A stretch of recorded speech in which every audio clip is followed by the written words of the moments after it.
terkasih dalam Tuhan kita Yesus Kristus. Hari ini saya akan membagikan satu berkat yang saya dapatkan dalam firman Tuhan, yaitu dalam 1 Petrus 3 ayat 8 sampai ayat yang ke-12. Di situ menceritakan tentang kasih dan damai. Tapi hari ini saya mau memberikan satu tema, yaitu tentang menghadirkan kasih dan damai. 1 Petrus 3 ayat 8 sampai ayat yang ke-12. Di situ mengatakan bahwa dan akhirnya hendaklah kamu semua seia sekata seperasaan, mengasihi saudara-saudara, penyayang dan rendah hati. Dan janganlah membalas kejahatan dengan kejahatan, atau caci maki dengan caci maki. Tetapi sebaliknya, hendaklah kamu memberkati, karena itulah kamu dipanggil, yaitu untuk memperoleh berkat.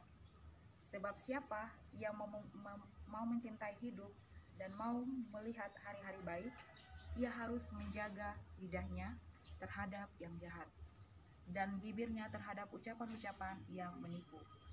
Ia harus menjauhi yang jahat dan melakukan yang baik. Ia harus mencari pendamaian dan berusaha mendapatkannya. Sebab mata Tuhan tertuju kepada orang-orang benar, dan telinganya kepada permohonan mereka yang meminta tolong. Tetapi wajah Tuhan menentang orang-orang yang berbuat jahat. Jadi, saudara-saudara seiman yang terkasih dalam Tuhan kita Yesus Kristus, seperti tema hari ini yang akan kita sama-sama bahas, yaitu tentang menghadirkan kasih dan damai. Kalau kita berbicara tentang kasih atau berbicara tentang damai, tentu setiap manusia pasti memerlukan kasih dan mendambakan kedamaian itu. Kasih memberi suatu rasa penerimaan bagi orang yang ingin ia kasihinya.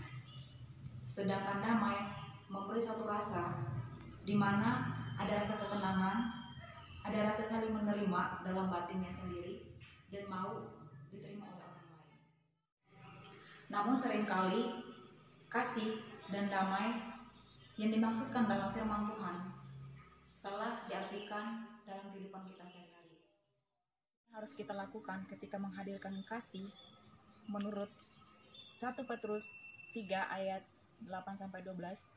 Cara yang pertama adalah saling membangun dalam iman.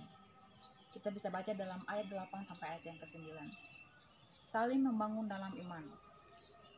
Itu dalam hal apa sih? Kalau kita membangun dalam hal iman, itu dalam hal apa sih? Yang pertama adalah seia sekata. Seia sekata yang dimaksudkan adalah bagaimana kita sebagai saudara seiman, kita mampu membangun, kita mampu saling menjaga keharmonisan sebagai saudara seiman kita. Hal sederhana yang bisa kita lakukan adalah pertama, mensupport dia, memberi dia semangat, memberi dukungan, dan tahu apa yang ia rasakan. Ketika ada saudara seiman kita, mungkin dalam kesusahan, atau mungkin ada sesuatu yang ia rasakan tidak sesuai dengan harapan dia, kita ada untuk memotivasi dia, memberi support untuk dia, memberi semangat untuk dia. Itu adalah cara yang sederhana yang bisa kita lakukan untuk saudara seiman kita. Dua yang harus kita lakukan adalah saling mengasihi dan seperasaan dan penyayang. Itu yang harus kita lakukan. Sebagai saudara seiman, tentu kita tidak mau jikalau ada sesuatu yang membuat kita salah paham. Jadi, jangan melihat keadaan, jangan melihat situasi, jangan melihat sekeliling kita ketika kita mau menghadirkan kasih dan damai itu. Tetapi hendaklah kita mau saling mengasihi, mau menghadirkan kasih itu, dan saling penyayang. Itu hal penting. Ketika kita sudah melakukan hal itu, maka tentu kita seperasaan dengan orang-orang atau dengan saudara-saudara seiman kita. Itu poin kedua dalam hal saling membangun dalam iman. Selanjutnya yang harus kita lakukan adalah memiliki kerendahan hati dan tidak membalas kejahatan dengan kejahatan. Seperti dalam ayat yang ke-8 sampai ayat yang ke-9, di situ mengatakan bahwa janganlah kita membalas kejahatan dengan kejahatan, tapi hendaklah kita ramah terhadap seorang dengan yang lain. Berarti ingat bahwa apapun yang kita lakukan, keadaan apapun itu, teruslah memiliki kerendahan hati dan jangan melihat situasi atau sikon itu untuk membalas apa yang mereka lakukan terhadap kita. Tapi sebagai orang yang ingin menghadirkan kasih dan damai itu, maka yang harus kita lakukan adalah teruslah rendah hati. Orang yang hidup rendah hati akan dipakai oleh Tuhan secara luar biasa. Jadi saudara-saudara yang terkasih dalam Tuhan kita Yesus Kristus, ketika kita melakukan hal pertama ini, yaitu saling membangun dalam iman, maka ada hasil yang akan kita peroleh atau berkat yang kita peroleh, yaitu kita akan menjadi berkat bagi orang lain dan kita akan diberkati oleh Tuhan secara luar biasa. Poin pertama sudah kita bahas bersama-sama, yaitu saling membangun dalam iman. Ayat 8 sampai ayat yang ke-9. Poin kedua yang harus kita lakukan untuk menghadirkan kasih dan damai adalah saling mengasihi sebagai saudara seiman. Ayat ke-10 sampai ayat yang ke-12. Hal apa yang harus kita lakukan? Yang pertama, yaitu melakukan yang baik dan berkenan kepada Allah. Saudara-saudara seiman yang terkasih dalam Tuhan kita Yesus Kristus, ketika kita berbicara tentang mengasihi, dan itu tentang mengasihi saudara seiman kita, maka tentu itu adalah hal yang paling sulit yang kita lakukan. Mengapa itu saya mengatakan sulit?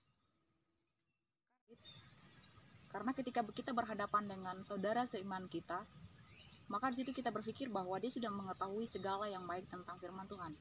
Dia sudah tahu apa yang harus dilakukan terhadap saudara-saudaranya. Ketika dia melakukan sesuatu yang salah, maka disitulah timbul permasalahan. Kita merasa bahwa hidupnya kurang baik, hidupnya tidak berkenan. Sekalipun itu adalah hal tersulit yang harus kita lakukan, tetap itulah yang dikehendaki oleh Tuhan.